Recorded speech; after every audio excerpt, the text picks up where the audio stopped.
Hey, how's it going? Hope you guys having a great day so far. Really excited to record, this podcast, this video, because this was a question that I've gotten quite a few times from other one-on-one clients, from even people just asking me questions in the DMs, or other people that I've seen in person, right? And the question is, do you really need 10,000 steps per day to lose body fat? Because I feel like this 10,000 step mark has been this mark that has kind of been like thrown out there in the fitness realm or the weight loss realm, where like it seems like the gold standard for fitness of hitting 10,000 steps per day. If you're not doing that, then you're slacking. If you're not doing that, then you're not staying as active as you should be. And if you're not doing that, then you're probably not going to lose as much body fat. But do you really need to like do 10,000 steps per day? Like, is that really required? And this is a question I get a lot of times because I know a lot of you, um, if you're listening, you might have like a really sedentary desk job, and finding time to get up and move around feels difficult, right? Like you're trying to hit your 10,000 steps and you're going on a walk for your lunch, or you're getting up trying to, every hour for 5 minutes and walk to the bathroom just to get some extra steps in. You're walking before work or after work.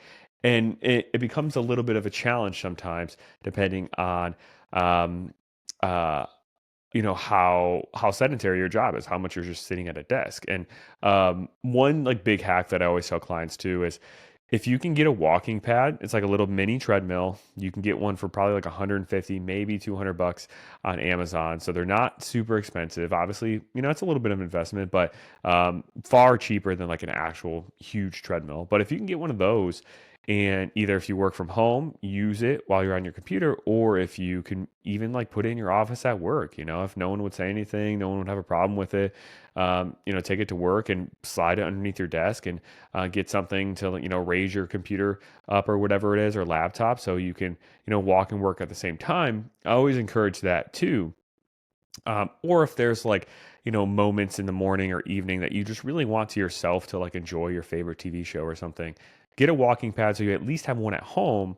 So then you can walk on your walking pad while you're watching your favorite Netflix show, or you're winding down, versus it being a thing where, okay, I can only walk if I go outside, or I can only walk if I'm at the gym. That's a big issue that a lot of people have, is relying on staying at the gym longer to get steps in, or relying on walking outside all the time, because sometimes the weather's not going to be great. It's going to be cold, it's going to be snowy, it's going to be rainy, and like you're not going to want to walk outside, and you also don't want to spend 2 hours at the gym just to walk for an extra hour.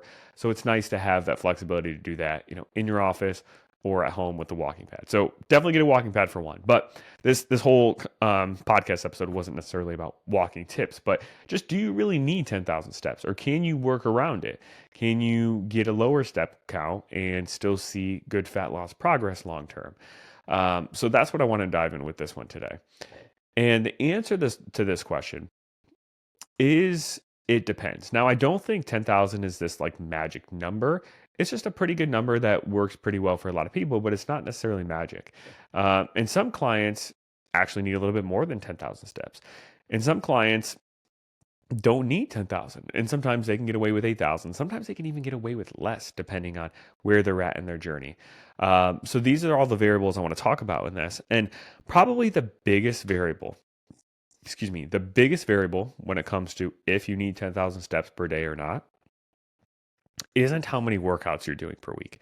I've had clients ask, like, hey, if I do like an extra workout, can that account for my extra steps on one day? So like if I do 4 workouts instead of 3 in a week, can I maybe 1 or 2 days per week only do 7,000 instead of 10,000 steps? So workouts aren't necessarily a replacement for steps. Sure, your workouts burn calories, but they, like the workouts that you have programmed, at least the lifting workouts, shouldn't necessarily be there to burn calories. Like, you're there to challenge the muscle, to build the muscle, or to keep the muscle around. And you might be thinking, well, I don't really care about building muscle. I just want to lose fat and be more toned. But being quote unquote toned means you are building muscle and losing fat at the same time, to some extent. So keeping the muscle or building the muscle is really important, even if your goal is to quote unquote tone. But your workouts aren't necessarily a direct replacement, because they're achieving two different things. The lifting workout is for, like I said, the purpose of building muscle. The steps are for just keeping your overall calorie burn per day high while keeping your overall stress on your body low, because like walking doesn't necessarily require a lot of recovery, doesn't really stress the body out too much. So they aren't necessarily interchangeable. So um, what do you do, or what situations can somebody get away with doing less steps per day if like doing more workouts doesn't solve that versus more steps? So the thing we have to remember is, if we're having this steps conversation because we're entering a fat loss phase and we're trying to consistently lose body fat over time, what we are ultimately doing when we go into a fat loss phase is we are trying to eat less calories than what we burn and eat a certain amount less to where we see a certain type or amount of progress each week that feels rewarding, that also feels sustainable. So a lot of times that mark is being in roughly a 500 calorie deficit per day. So we're eating roughly 500 calories less than when we burn per day on average throughout the week. And that usually equates to, if those numbers like truly match, obviously the body adapts and the body's, not necessarily as simple as a math equation, but let's just say if, we calculated that out, you would lose about 1 pound of body fat on average per week, which is a pretty good pace for most people to, over a span of, 2 months, they might be down roughly 8 pounds of pure body fat, not a bunch of muscle and water weight, but pure body fat, which really shows on your body and your physique. So it's rewarding, like that's a pretty rewarding pace.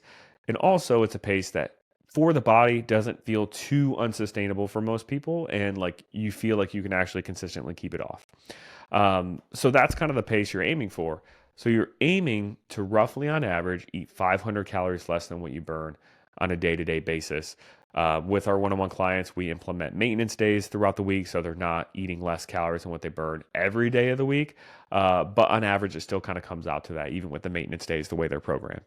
So that's the overall goal. With whatever step goal we shoot for, whatever calorie range we shoot for, we want to be burning roughly 500 calories more than what we eat, or eating 500 calories less than what we burn. So how we achieve that is obviously through manipulating either the amount of calories we're eating or the amount of steps we're getting. And the number one thing that will determine if you have to get 10,000 or maybe even more steps per day, um, versus being able to get away with doing less and still losing body fat, is really your overall starting body size, body mass, aka your starting body weight. And your body fat percentage does play a role in this too a little bit. But the biggest factor is your starting body weight. And the heavier your starting body weight is, the less steps you probably need to get to achieve that 500 calorie deficit, or to achieve that goal of eating less or 500 calories less than what you burn, because your body just burns more calories per day. So you don't have to bring your calories down so low to achieve that 500 calorie deficit. So let's kind of talk some numbers and give some examples. So I have a client. She started the one-on-one coaching program in January, I believe it was, and she maybe it was a little bit before January, maybe it was December. I can't remember the exact date. She started at basically 400 pounds, 397 pounds, and we started with a step goal, I believe, of like 3,000. And we've worked her up to around 5,000. I believe that's where her goal is now. And she isn't even really consistently hitting 5,000 steps right now. Like, she's kind of inconsistent with it. We're still working on that. She's definitely improved, for sure since she started though. But her step goal is only 5,000 and she isn't even really hitting it that much. So let's say she's getting 4,000 steps per day. And she's eating on average roughly 2,000 calories per day, which for like most people is like a pretty, relative, not a super low amount. Like a lot of people, especially women, because that's who we typically work with, 2,000 calories is like a good level for a lot of people. If not, sometimes a little bit on the high end once they start eating high protein and fruits and vegetables, it feels like a lot. So this client started at 397. She's getting pretty much like 4,000 steps per day, let's say on average. And she actually isn't doing any structured workouts. We haven't even started her with workouts yet. And she's been in the program for about 4-ish months and eating 2,000 calories per day. And she's down 48 pounds. She's down 48 pounds, almost 50 pounds she has lost. And she's only getting 4,000 steps per day, eating 2,000 calories, which is a pretty decent amount of food, like I said, for most people compared to when they joined the program. And she's down basically 50 pounds in, let's say, 4 months. Uh, that's one example.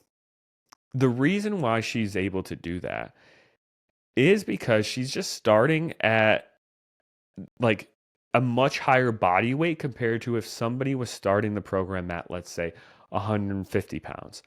She has a goal of losing, like a long term goal of losing like well over 100 pounds. And we're taking it step by step, little by little. We're not going to overwhelm ourselves with, okay, having this huge 200-pound weight loss goal or anything crazy. But like long term, she likely wants to lose around 200 pounds total. And she's made just amazing strides to that already in just 4 months, being down 50 pounds. But she has a lot of weight that she wants to lose and, has to lose, let's say, to be healthy and be in a healthy body composition. Where somebody else might come into the program and they might be a much smaller individual to start. They might be 5 foot tall. Your height plays a big role in this too, but they might be 5 foot tall and 150 pounds. And they might want to lose maybe an extra 10 pounds. Like they're at a healthy body weight, their blood work is fine. They're not wanting to lose weight for any kind of health reason. They just want to feel a little bit more comfortable in a bathing suit. They want to see a little bit more definition. And that type of person who's smaller, who is starting, at 150 pounds, they likely there's probably no way for them to get away with getting just 4,000 steps per day and losing body fat consistently because their overall body just burns so few of calories compared to this other person because their body size is just so much smaller. Like the person who is starting at 400 pounds, even if they get 4,000 steps per day and don't work out, their body overall is probably burning close to 3,000 calories a day, if not that, just because their body is bigger. So every time they take a step, it burns more calories. Every time they even just sit with good posture, it burns more calories. Every time they, even just sitting there, just laying there, even if they're not moving, all of the processes where it comes to like the turnover of muscle tissue, fat tissue, all of these things, just the amount of calories and energy it takes to pump blood through the body, for the lungs to give air to the body, and all this stuff, it just requires more because the overall size of the person is bigger. Whereas if somebody, they're 150 pounds and 5 foot, they're much smaller in comparison. And because of that, their body might only burn, let's say, 1,900 calories per day, or maybe even 1,800 calories per day. And if we're trying to achieve a 500 calorie deficit, right, to lose 1 pound of body fat per week, that person who's starting at 400 pounds, they might be able to eat 2,500 calories and have that 500 calorie deficit and lose 1 pound on average per week. Where somebody else who is only burning 1,800 calories per day, well, if you bring their calories down by 500 per day, that's getting into the realm of like 1,300 calories per day, almost close to 1,200. And, that's a pretty low calorie amount for somebody to eat and feel full and satisfied with because it's just so few of calories. And the lower your calories are, the less likely it's going to be like you're going to be able to hit your protein intake, which is really important for keeping your muscle mass, not losing muscle mass, and for feeling full. The lower your calories are, the more likely your fat intake is going to be a lot lower. So you might deal with hormonal issues. The lower your calorie intake, the less likely you're going to get enough carbs to actually have good energy for your workouts, meaning like, yeah, you might be able to practically eat that low of calories, eat 1,300, but your carbs are going to be so low to where your energy in your workouts is going to feel like crap. And like, you're just not going to enjoy the process at all because you're going to feel like you're so sluggish every time you step in the gym. All the weights are going to feel like really heavy compared to normal. And you're just going to like feel discouraged along the way and just not feel good as you're trying to lose body fat. The lower your calories, the lower your fiber will probably be. And fiber is super important for overall digestion, gut health, also super important for us to feel full too. And the lower your calories are, the more likely you're going to deal with some vitamin or mineral deficiencies, maybe too, which play a role in our metabolism, our energy levels, other health conditions, all of that. So the lower your calories end up having to get to achieve that 500 calorie deficit that you likely want to lose fat at a consistent pace that feels rewarding, the lower your calories have to get to achieve that, the more issues or problems you deal with. So, a way to offset that and to be able to not have to bring calories down to 1300 or 1200 per day if you are a smaller individual is to increase your steps. So, you increase the amount of calories you burn per day, which gives you more wiggle room or more of a window of, okay, well, now instead of having to, let's say if I'm walking 4,000 steps and I'm 5 foot, 150 pounds, I might burn 1,700 calories per day. But if I bring my step goal up to 10,000 or even 12,000, that same person might now burn, instead of 1,700, they might burn 2,000 calories per day or 2,100, which gives them the extra calories to maybe eat 1,500 or 1,600 and still see that 500 calorie deficit and still see that 1 pound of fat loss on average per week. So the smaller you are as a person, the more steps you likely need to get to lose body fat. Now, this example of, this client who started at 400 pounds and she's just doing 4,000 steps, once she continues to lose weight, and let's say over the next 1 or 2 years, she loses another 100 pounds, maybe 150, maybe even more than that, the lower her body weight gets, the more likely we're going to have to increase that step goal past 4,000. So she won't be able to continuously, infinitely keep losing at 4,000 steps per day just because she can now. But as her body weight gets smaller, we're probably going to have to, bump her steps up to 6,000. Once it gets a little bit smaller, we'll probably have to do 7,000. Once it gets a little bit smaller, we'll probably have to go to 8, 9, 10 maybe. So I've had a lot of clients who are smaller, and they definitely need to get 10,000 steps per day to lose the amount of fat consistently they want, or else their calories will be at like 1,200, which is like not where we want them to be. Like that's where it's getting really low, where it's like, not really comfortable having you eat just 1,200 calories per day.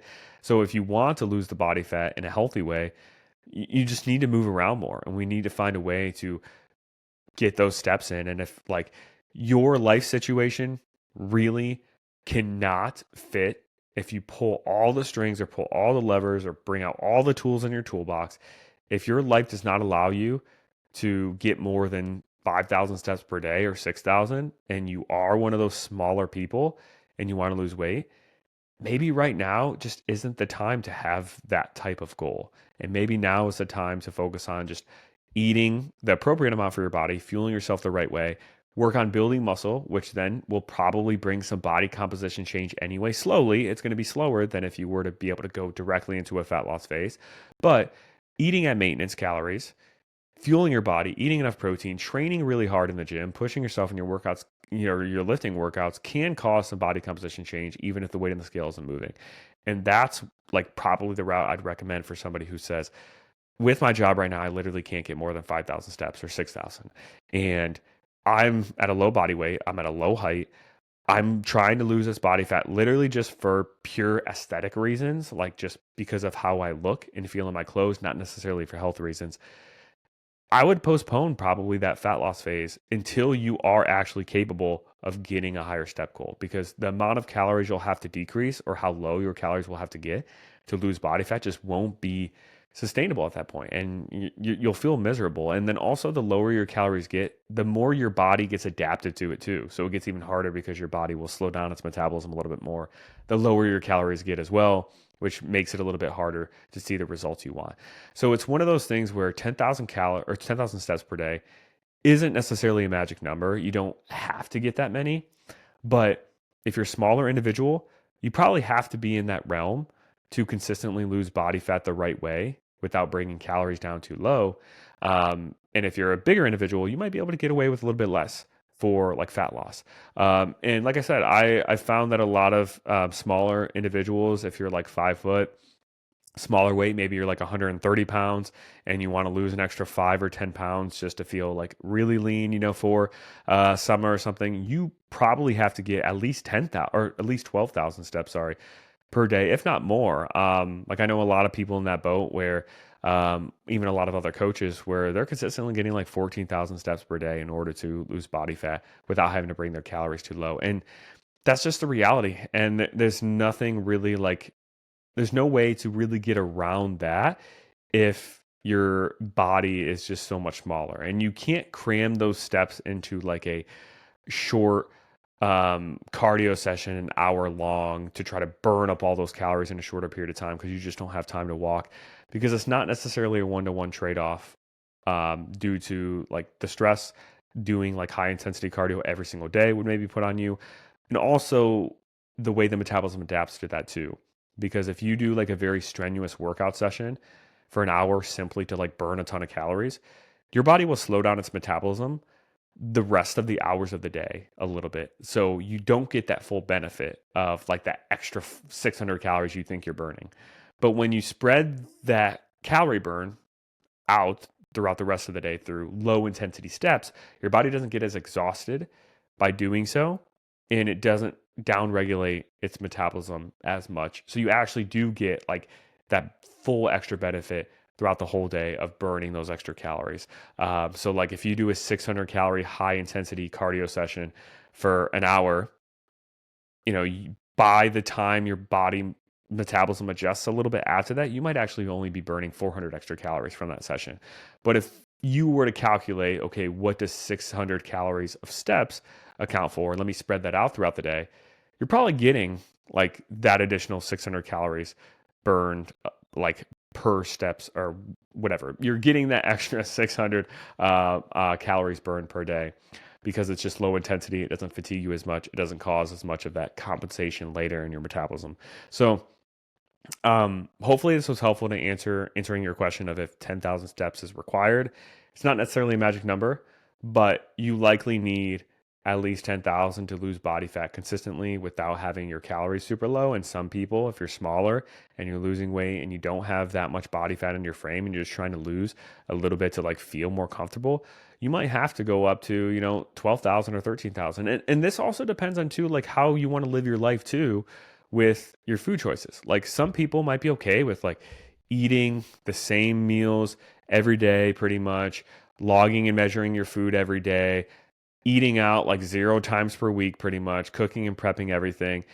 And because of that, it's a little bit easier to achieve that lower calorie amount by living your life that way. But someone else might want to be more social and they might want to go out to eat, a couple of times, maybe even 3 times a week.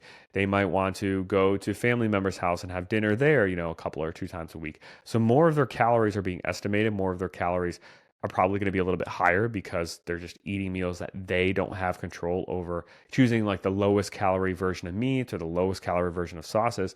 So they might just practically need more calories in their diet for it to actually feel sustainable based on their lifestyle versus someone else who, lives at home. Maybe they're single, they don't have a family, and they live a little bit more like secluded life. They don't really go out as much. Those types of people can maybe get away with the lower calorie goal and the lower step count to achieve the result versus someone else who wants to be more social and wants those extra calories in their diet for whatever reason. So hopefully this was helpful and kind of answered your question there. Just some conversations I've had with a lot of people and a lot of clients, and this is over my what I'm going on like 8 years of coaching now. Something I've really experienced firsthand. Helping people lose body fat, and I truly like when I'm in a fat loss phase now, really aiming for at least 12,000 steps because for me, I actually like. I could probably get 10,000 steps and eat around 2,300 calories per day and see the fat loss I want. But getting that extra 12,000 steps allows me to eat like 2,500 calories per day and see the fat loss I want. And that just feels more sustainable to me. Like those extra 200 calories sometimes makes a big difference in just how I structure my meals, how I structure maybe a snack or something. So even like if you're somebody who you do have maybe a larger body size, I'm roughly around 200 pounds right now. And maybe you can get away with doing just 9,000 steps and seeing fat loss progress, I mean, you might want to do 12,000 to then to be able to eat, a couple hundred calories extra of food per day too. So even if you don't have to go up in steps, there's no reason why you can't. I just probably I don't really recommend going over 15 or 16,000 per day that consistently. I think you kind of run into other maybe recovery issues and your body adapting a little bit too much. Like once you get into like the 16 to 20,000 step range, you start to burn a little bit less calories than what you would like calculate because you're just doing such high level of walking and your body really adapts to that. But even if you can get away with 10,000 steps per day and seeing fat loss, you might feel actually pretty good getting 12,000 and being able to eat a little bit more food, and just moving around and being a little bit more active. So hopefully this was insightful, and I will see you guys in the next one.